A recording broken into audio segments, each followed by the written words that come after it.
Welcome to Business Infrastructure, the podcast about curing back office blues of fast-growing businesses. If you're a business owner or operator looking for practical tips and solutions to scaling your business in a sustainable manner, you're in the right place. Now here's your hostess, Alicia Butler-Pierre. Hello, it's great to be with you today. I'm Alicia, and joining me from Hong Kong is Diana Wu David. Today's episode is brought to you by Equilibria Incorporated, and this season is all about profitable processes. And Diana is actually going to share with us her process for how we can actually raise our prices, or just looking at our pricing model in general. So Diana, welcome to the show. How are you today? I'm wonderful. Thank you so much for having me, Alicia. And Diana is a real trooper because it's evening my time, but she is up actually at 6 a.m. Hong Kong time. So I really appreciate it, Diana. We're actually going to talk about something that used to be an Achilles heel for me, to just be very honest, and that is pricing. Now, being that you've started 2 companies and you've worked for several other companies across the U.S., Europe, and Asia, you obviously know a thing or two about pricing. But can you first tell us a little bit more about your businesses and what your specialty is in? So I would love to talk about pricing, and I think it's an Achilles heel for all of us. And over the years, I have even now found that I know intellectually that it's an important thing for us to do, but I still have to call one of my best friends and business advisors when I want to really raise prices and say, I always ask her, I'm thinking about 25,000, and it feels wrong. It just doesn't, I can't do that, right? And nobody will pay that, right? I'm sure it's in the back of many people's minds, and she'll say, oh, come on, get over yourself, just do it. What's the worst that can happen? So with that spirit in mind, let me tell you a little bit about my business and maybe a little bit about my past, so that people who have slightly different businesses can understand that I know whereof I speak, and that I have done a number of different things that might apply to them and help them. So my business now is really Sarana Labs, but it consists of preparing people for the future of work based on my speaking, based on my online courses on future proofing, and based on my consulting to CEOs and boards and businesses in terms of gathering them together to prepare for the future and to even prepare themselves in terms of their behavior and the way that they work as a team. So that's my business now. And in the past, I've been in and out of small businesses that I started up myself, as well as large corporates. So my last large corporate job just before this was working for 10 years for Financial Times, where I was in charge of circulation across Asia Pacific. And that is one of the reasons I know a lot about pricing, because I was in charge of pricing every year and customer segmentation and really the strategy to maximize revenues and profit for that business. And then in the past, I've been a management consultant. I have had my own company, again, in the United States, which was selling to high-end retail, Neiman Marcus and Bloomingdale's and the like. So I've had a long checkered past. And most of it's been around strategy and really running large businesses, or in my case, aspiring large businesses, in terms of strategy, sales, marketing, execution. Well, that's awesome. And being that you have started several companies of your own, you've worked in several large organizations, you have a real sense of pricing and how it is directly linked to profitability, obviously. So if you had to describe pricing as a process, Diana, how would you do that in a step-by-step kind of format? And I know there are different angles that we can approach this from. Maybe we can start with the angle of just trying to figure out your pricing from the very beginning, whether it's for a product or for a service. So I think for the pricing for your initial product, of course, it's easy to do market research to see what other people are providing and how your product fits into that niche. I am all about research in the initial stages before I launch a product. Even for the books that I've done, one of them was a children's book and is still 7 years later on, tens of thousands of copies. And really, I attribute that not to my brilliant marketing, but really to filling a niche and a sort of what they call a job to be done. Clayton Christensen, who's a Harvard Business School professor, has written a lot on, rather than, for example, McDonald's selling milkshakes, they realized that a lot of people were going through the drive-through to get something quick that they could have in their car on their way to work to just fuel themselves. And so he realized that actually they could start selling breakfast smoothies in the morning or that kind of thing. Because people were buying milkshakes and, that's not good for you. Right. And so that is something that I think about when I think about my products or my service. What job is this doing for my customer? It's not just the product. It's really about the value that you're bringing to them. And you may have to change the product a bit to make that even more enhancing. It might be the process in their own business and how it fits into that. So that is the first step, I think, in terms of determining what it is you're selling. And it may not be exactly what you think you're selling. And then to see what people are paying to get that job done.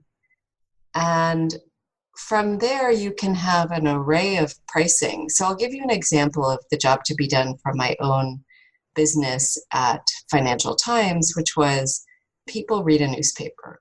I started there long enough ago that was really the main thing people were buying. But truly, they're trying to make better business decisions. So Financial Times is a business newspaper, and it is global, so it gives international perspective. And when you think about buying a newspaper, people think, I'm not going to pay more than $5 for a newspaper. That's what we've been conditioned to do. Right. But when you talk to people about using it to make better business decisions, in the same way that they use your podcast to make better business decisions, then all of a sudden it becomes this trusted information source, on par with a research report you would pay $100 for, or a class that you would pay, multiple thousands of dollars for potentially. And so, in fact, in my job there, one of the things that I tried to do was find new products that fulfilled the same need that people were willing to pay higher amounts of money for. And we launched a board training program where instead of paying $5, people will go through for 6 months and pay $10,000. Same assets on my side, the journalists, the people who have great ideas, they're up on things in terms of the latest research, and same audience even, but different packaging and different format. And different job to be done. So that, I think, is really important. Pricing, that's something that I think you can start out with mass pricing if that's your audience, but otherwise being able to start to test, to put a price on it and test what kind of response you get is something that we, as small businesses in particular, we sometimes don't do that. We're like, I'm going to put a price on it, and that's going to be the price. Right. And there's some authenticity, right? You don't want to go out with like 16 prices and, all of a sudden the people who are your customers are talking to each other and you look like you're gouging them. But find one price. And in my experience, for people who are out there doing it online, there's something called A/B testing, Yes. which is putting out 2 different versions, and it's not always about a price, but it's 2 different or 3 different versions of an email or, an offer, and see what the response is. And so, in fact, I wrote a book that is geared towards smaller entrepreneurs and people starting in that realm called Future Proof. And that is about minimum viable product for yourself, for your life. Mhm. And it is about taking those small bets and saying, okay, I am going to become a speaker, and going out there to test your product. So when I became a speaker, it actually happened because of a TEDx. I was speaking in a corporate way, but not intentionally going out there to find places to speak. So I did a TEDx talk, and that was quite personal, actually. It wasn't about business so much, but it was about work-life balance and really cutting from what we are all supposed to be to what we want to be. And then a lot of people asked me to speak. So I was speaking at different banks, and I was surprised. They were asking me about entrepreneurship. And after a while, I started putting prices onto that. I think I did 2 or 3. And then I thought, wow, this seems to be something that people want, and you have to be intuitively tuned to that. Right. And so I put a price on that, and then people paid that. And then that's the other process, the number 1, find out the job to be done and what exactly you're fulfilling. Number 2, start testing it and see what people are willing to pay for, and maybe get some testimonials about that. And number 3 is to raise your prices, until you reach a point where people really balk at it, and it will be higher than you think it is. That is And so so for my true. speaking, right, I did that, and I keep raising my prices, but then finding out what's going to be that next step. So once I got to about 5,000 US, and a really slapdash way, I was like, okay, let's make it 10,000. And then by that time, I had an agent and said, what's missing between 5 and 10 for my speaking? And she said, well, you need to have this, marketing collateral, and maybe you should have a speaker reel. And before that, I had nothing. I had absolutely no Oh, webpage, wow. no nothing. So yeah, always trying to figure out what is that. That's sort of the 4th step. What is between A and B that would allow me to raise my price that next level, that next quantum leap? So I agree with you, raising your price until they actually balk. But for people who are listening, they may be thinking to themselves, oh my goodness, I don't want to upset anyone. I may offend a customer that may never return to True. me. So there's some risk involved, obviously, with that. Can we talk about, so you walked us through those 4 main steps. Once you've tested and you find that maybe people are not balking at your price for your product or your service, at what point, Diana, does it make sense to say, okay, maybe now it's time to raise my pricing again? One thing that I've always said is, especially as companies are growing really fast and you have more demand than you can actually keep up with, raising your price is a surefire way to kind of stifle or choke that demand, but that may only be temporary. So can you kind of talk us through the next iteration, I guess, of you've set your initial pricing, now it's time to do a pricing refresh or revisit that pricing. So what does that look like? So you're totally right. And I would say the caveat for speaking is that your customer is different all the time.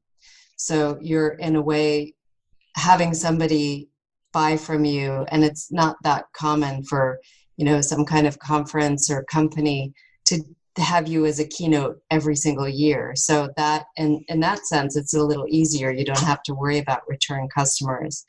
I would say that once you get to a point where you feel like you have raised your price and it's in a somewhat stable place and you don't feel like you're leaving a lot of money on the table, that segmenting your customers so that you understand that you're kind of getting everyone on that customer segmentation curve. So the parallel that they use in economics is the gym. And there's some people who will go all the time to the gym, and you want to get those people in, and then you want to get them into the most premium package, or if it's not the gym, it's the telephone. Companies all over do this. So you figure out who those high price people are and what kind of value you can provide to them. And then you can think about maybe people who would like to not be able to afford that or not want to think about paying that or just want a piece of your service or product. And then so and so on down the line. As somebody who once launched a business selling to retailers with 4 colorways and I think 150 SKUs, I'm a big fan of simplicity. That was such a disaster, just mentally. So, I think that kind of always thinking about having a span, a customer segmentation for people, if that's the way that your business is important. And I suppose you can go up or down that curve in terms of what you provide and at what price. So the most obvious one is when I speak to large corporations, then I know that I can sell to them a consulting package that could be multiple countries and could include multiple teams, et cetera. And they just have so much more complexity in terms of their workforce planning, in terms of their strategies, in terms of the number of things I might need to do. The price will be high. The value will also be higher. Mm-hmm. And the complexity that I have to deal with and maybe new people I need to bring in will be higher versus an individual or even a single entrepreneur who says, I just read your future proof book and I'm really inspired by it. My life is completely out of whack and I need to kind of get things back together. Can I have half a year of consulting with you or coaching with you? Those are 2 totally different prices and different value. It's one person. Mm-hmm. We can do it on Zoom. I don't have to get on a plane. Their business is generally far more simple. There aren't multiple stakeholders. So that's, I think, something to think about, making sure that if you have not 150 SKUs, but if you have, enough space in your business to have different products at different points, then you can just maximize the penetration of your product or service. And it's also an optimum way to grow. I think that's a really good idea. And what's funny about you saying that, I was actually interviewed on someone else's podcast earlier, and they asked me a question kind of in this same vein. And I said, one thing that I always do when I'm presenting proposal options is I always present at least 3 different options that kind of reach that span that you're talking about. So something kind of on the lower end, something mid-price, and then something on the higher end. And obviously, as you said, there's different levels of complexity involved across those different options, as well as the value that's actually being provided at each of those levels. So one thing I always tell people also is, especially when they're providing a service, maybe one option that you can start offering is a do-it-yourself type option, where you can actually just do like phone coaching or some type of phone consultation, and you're just kind of guiding a person through a process that you might take them through if you were to work with them one-on-one individually on a project type basis. So that's just a little nugget that I like to share with people when I think so many of us, we think, and I think you alluded to this earlier, there's one price and it's going to stay this way and it's going to always be this way. But a lot of times you could be leaving money on the table because there are other ways that you can repackage what you do at different price points. Is that kind of Absolutely what you're saying? Yeah. Okay, perfect. Well, yes, I think I believe that. I think that that's a great way to test, because that's really trying to find out what your customer wants and letting them decide what price point they'd like to be at. And Yes. over time, you might find that if everybody's picking a certain one, then that's feedback. That idea Yes. of testing and sort of really being intentional about the feedback and refining the process is important. And I totally agree that, also you're trying to get a better sense of what you can offer to a person. So that person might Yes. buy, the middle package that you've provided to them, and they may actually upgrade over time, or they'll do that particular service from you, and then they'll say, that was great, but I know that you have something even better. Right. It's like upgrading a car. Exactly. Another example that comes to mind is a car wash. You can actually just kind of run your car through the car wash on your own, or you can actually have it personally detailed. And there's usually all of these different packages from You're going from going for the, the super fancy package. I never went exactly, there. exactly. But the whole I point just, is they aren't leaving any money on the table. yeah, Um, absolutely. yeah, yeah. And I think the other thing to think of psychologically, because I think that the biggest problem we have with pricing is often our mindset and being able to say, look, if you want this, you can access it in all kinds of different ways. So for me, I think of, some people write a book and they just feel excited that they wrote a book, but I feel like for my book, that is my lowest price Mhm. offering. It's really, if you Great want to point. understand my thinking, then you can buy a book for whatever price it is, 10 US dollars, and that's fine. And if you need a little bit more help after that, then you can do a course where we collect a community of people to help each other. And because they're all putting in their time, in a way it lowers the price. They're really helping each other as opposed to me helping them. And then you can have me help you, and then you can have me help your company. And I haven't gotten to the fly me in a private jet to your private island part of my business yet, but that's next for sure. I love it. I love it.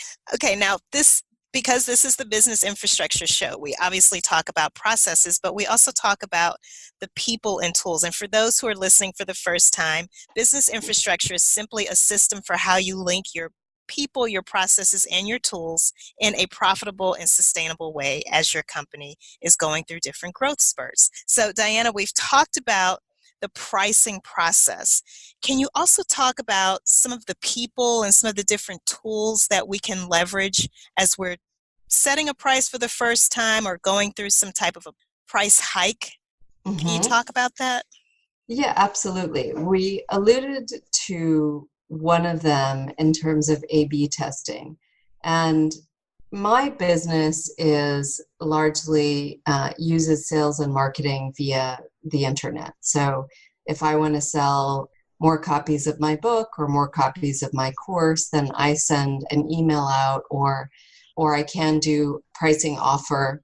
One way to test the price that I've found is to do a time limited offer. So for example, for my future proof course, it may be at 2,000 US dollars, but I will try to do a short window for discounted offers. And I'll do that through the internet. I think in other businesses, you can do it, in a store, it's like the 1 week sale or whatever it is, Mm-hmm. just to see how many people really value your product or service, but are maybe a little more sensitive to pricing, and how many people will sign up at a lower price, so that you might decide, now I have the gold plated version, but maybe I'd like to do a shorter course or something that is just a 1 hour, webinar, whatever it is.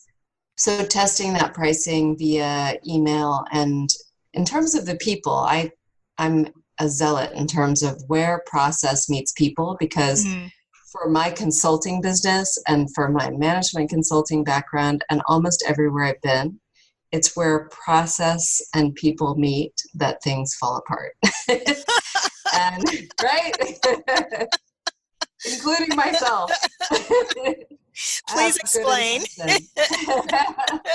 Well, I think that truly, I started out my career in management consulting designing these beautiful processes.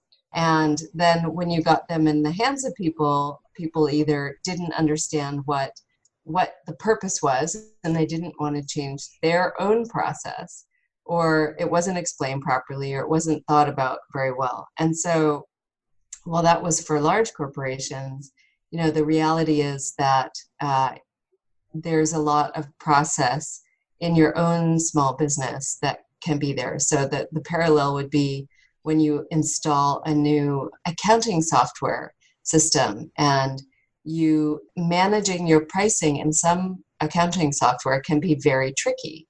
If you have your price to be at $10 for a day and then $20 for the next day, and the full price is 100, all of a sudden if the people on the back end are not actually changing the prices, or if you don't have a nice process for testing the prices, Yes. then, and kind of getting a sense of how that went and maybe why, that I think is where it breaks down, when you just sort of randomly put things out there and you're not thinking, oh yeah, sometimes for very small businesses, and I have been guilty of this, you can have moments where you try to do a high price and then you get it, and most of what you do is go, oh my God, that was awesome. You know, it's like, I got the private jet to the private island, and I would still do that. I wouldn't have a good process for that.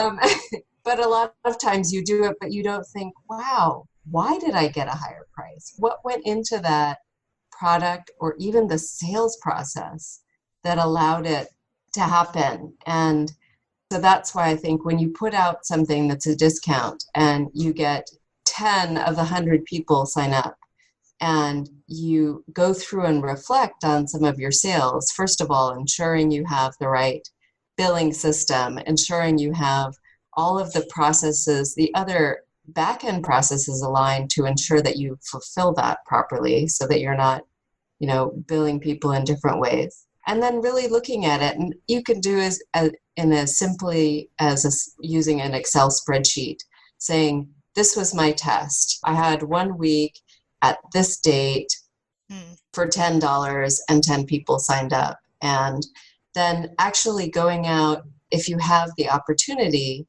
to ask people, so why did you sign up?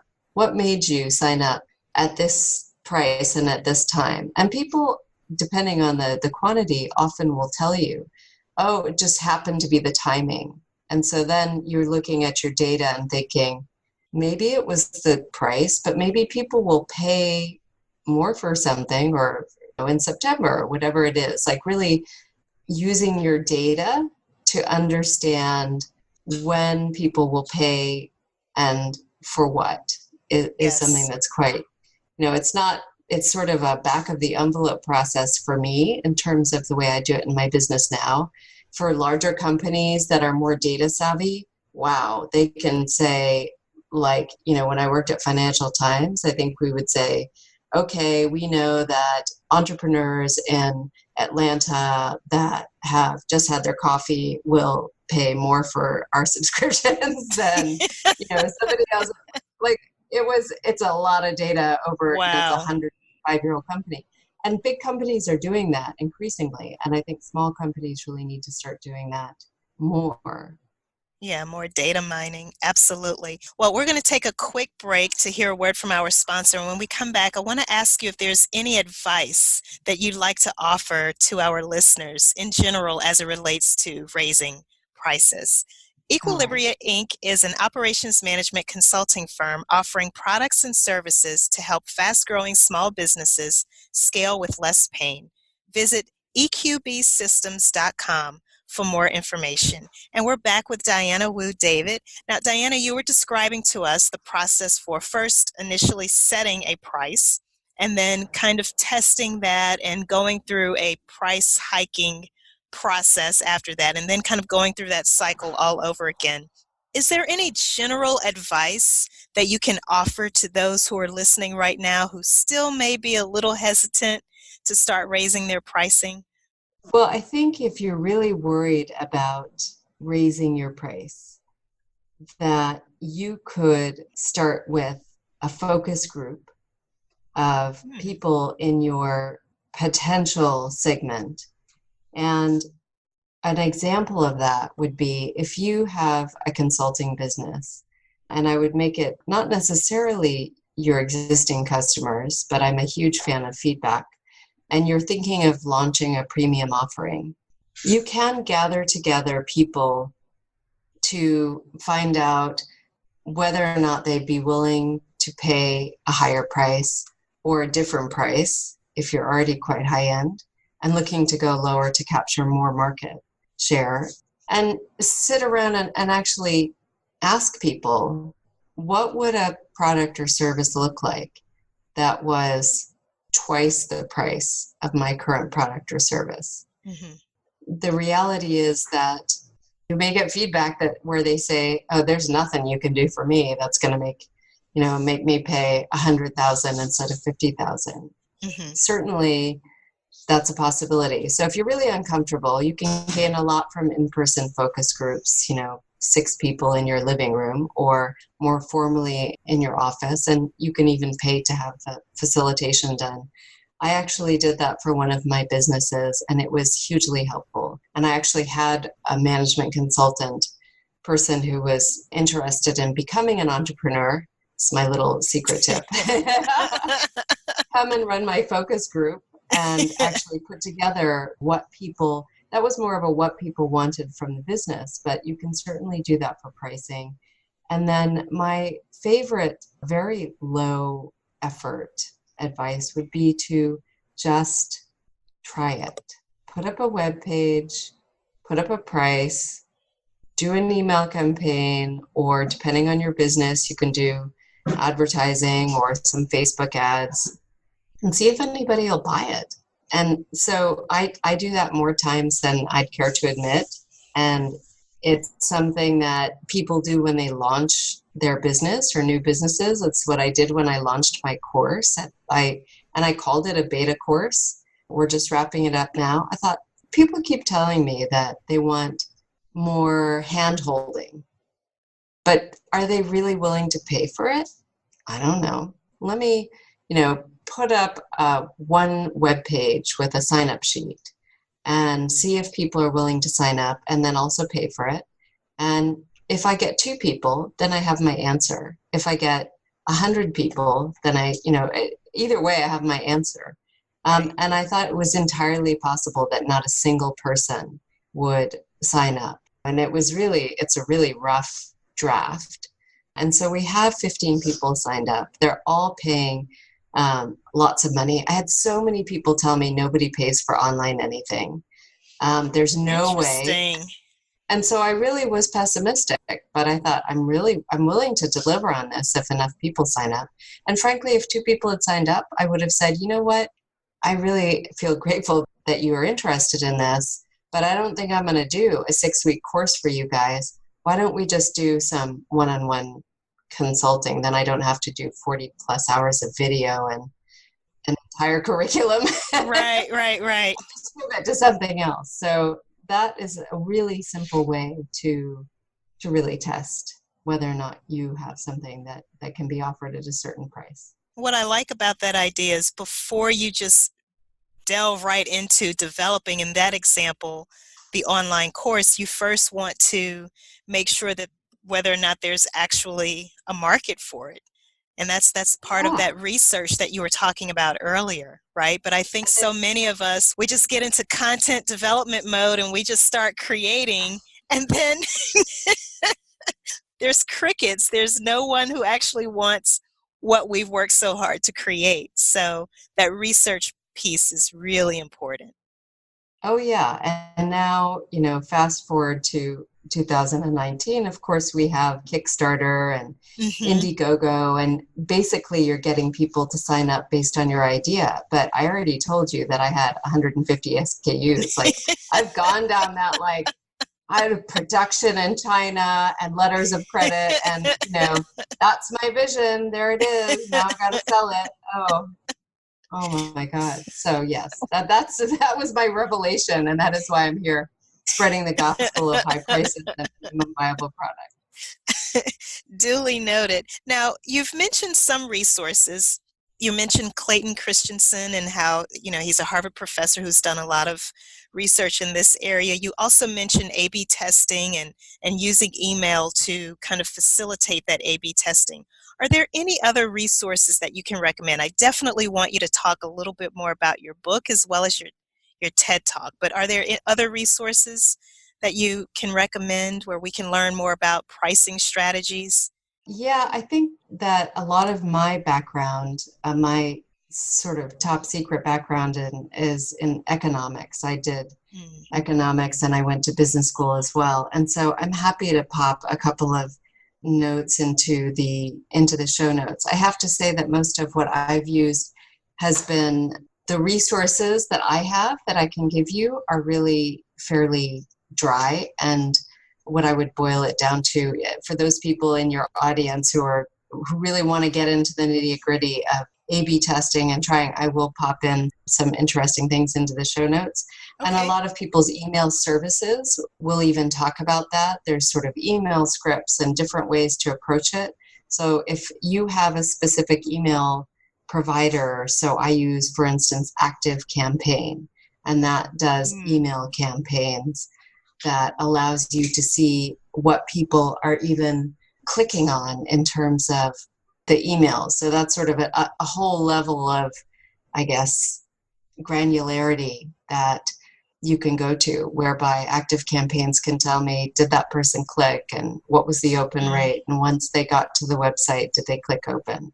And I know that their MailChimp is another email service provider that a lot of people use. So, some of it is specific to your technology. And what I can provide is some of the pricing strategies that have been developed. But what I will leave you with in your business is really the idea of minimum viable product and trial and error. I know that sounds very unscientific, but that's certainly one of them. The other classic resource is The Lean Startup, which is a book by Eric Rice. And I'm sure you've talked about that on your show before. And he pioneered the idea really of not building it and waiting for them to come, but really trying to put in a very basic level of operations even for starting your entire business, and then iterating from there based on what kind of feedback you get. Awesome. Tell us more about your book. So my book is like the Lean Startup for people. Okay. So a lot of the people, and my background really has focused on that digital transformation and starting companies within corporate, starting companies outside of corporates. And based on that initial TED Talk and conversations with a lot of entrepreneurs and people who are in their sort of second act, I decided to do a book called Future Proof, which is reinventing work in the age of acceleration, which is really about looking at your life from a similar lens of innovation or a similar lens of sustainability.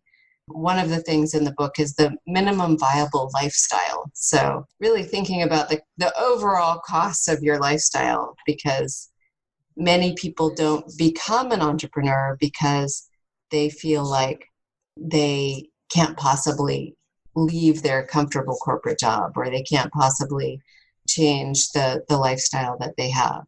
But really taking it down to a sort of minimum aspect, and then being able to add opportunities on top of that and add your dreams on top of that, is a concept that has allowed people to rethink their own cost structures as it relates to their work and their business. And a lot of it is for similar ideas to what we've just been talking about, which is really that the world is going very fast, and you have to be adaptable. You have to have a higher adaptability quotient in addition to your IQ and your EQ. And you really have to think about, what are some of the adjacent possibilities that I can go to? So if you're not owning your own business, what are the things that I can do in addition to my job at a company that I can explore, so that if what I'm selling, or if the service or product that I'm offering becomes less interesting, then where can I go? And so it's a lot about what's the overall narrative, the reason, the why for my business or for my career, and how can I start to expand on that and perpetually test. So not a lot of always about pricing, but certainly about a similar concepts of really trying to adapt and grow on a pretty constant basis. Diana, how can people get in touch with you? I have a website, which is Diana Wu David, www.dianawudavid. And there are lots of blogs related to being adaptable and agility and working remotely and that kind of thing. A lot of future of work blogs and different podcasts, and my TED Talk is on there. And there's also something for people who are interested in future proofing, which is 11 questions about your future. And I feel super passionate about entrepreneurs in particular taking this, because it's a lot about the resources that you have in your life that will allow you to go into the future with the right, I guess, structure for your friends and your relationships, the right support for yourself. Mm-hmm. Understanding that you've thought about what will happen if your business or your career isn't as relevant and how you can pivot to other things. So it's really questions to ask yourself about, am I ready? Am I ready for the future? And entrepreneurs are always so busy and so focused on their business. And it's so easy as an entrepreneur to forget about yourself. Mm-hmm. That future-proof checklist, I think, is really important for them. Well, we will definitely make sure we include a link to that. Thank you so much for all of this pricing wisdom. It's much appreciated. Thank you for being on the show today. Now, Thanks hang so on. much for having me. It's my pleasure. So, as a recap, Diana talked to us about her pricing process and how that immediately leads to profitability in your business. Specifically, she walked us through her pricing process, starting off with when you're trying to price a product or a service for the first time. She first recommended that we conduct our market research. It's important to determine what you're selling. What are people actually paying for it already if you have competitors for your product or service? She then told us that we need to think about what is the actual value of the product or service that we are delivering in the marketplace. In other words, what job is this doing for your customer? She then told us that we really need to figure out how we frame or position our product or our service. That in and of itself has a very huge psychological component to pricing. And then fourth, she mentioned testing the response. So once you've set that price, get it out there, test it out, do some A/B testing. She even provided us with some email tools that we could use to conduct that type of testing. And once you've gone through that initial cycle, you can then start experimenting with raising your prices. And you'll know that you've reached a maximum value maybe once people start balking at your price. Once you segment your customers by price point and determine what value you can provide for them, that's another way of identifying not only additional price points for your product or service, but also figuring out just how much more you can raise your prices. And lastly, she mentioned that another factor in pricing is the complexity with which we deliver our product or our service. And once you've gone through that initial cycle, it really just kind of continues on until you reach a point where you're comfortable that you are indeed charging the right price for your product or service. She also mentioned the importance of making sure that your staff or your team is aligned with your pricing strategies. I thought that was really interesting because a lot of times we're so excited, we do something spur of the moment, we may offer a discount, and then we forget to tell the people in accounting or the bookkeepers, the people who are actually working with our accounting software, and that can really lead to a big mess and lots of confusion. Another thing that I love that Diana spoke about was if you're still having some hesitation or some level of uncomfortability around raising your pricing, start a focus group. It doesn't have to be anything formal. It can be something very small with a group of existing customers or clients that you trust, and just start asking them some questions to see, again, at what price point would they actually begin to balk. If you want to know more about how you can increase your pricing, or if you have questions and you would like to work with Diana directly, the best way to contact her is through her website. It's dianawoodavid.com. That's D like dog, I-A-N like Nancy, A-W-U, D like dog, A, V like Victor, I, D like dog.com. As a reminder, we will have links to all of the resources that Diana shared in the show notes. She's also going to send us over some more goodies that we can share at businessinfrastructure.tv. You'll also be able to see a video version of this interview on businessinfrastructure.tv.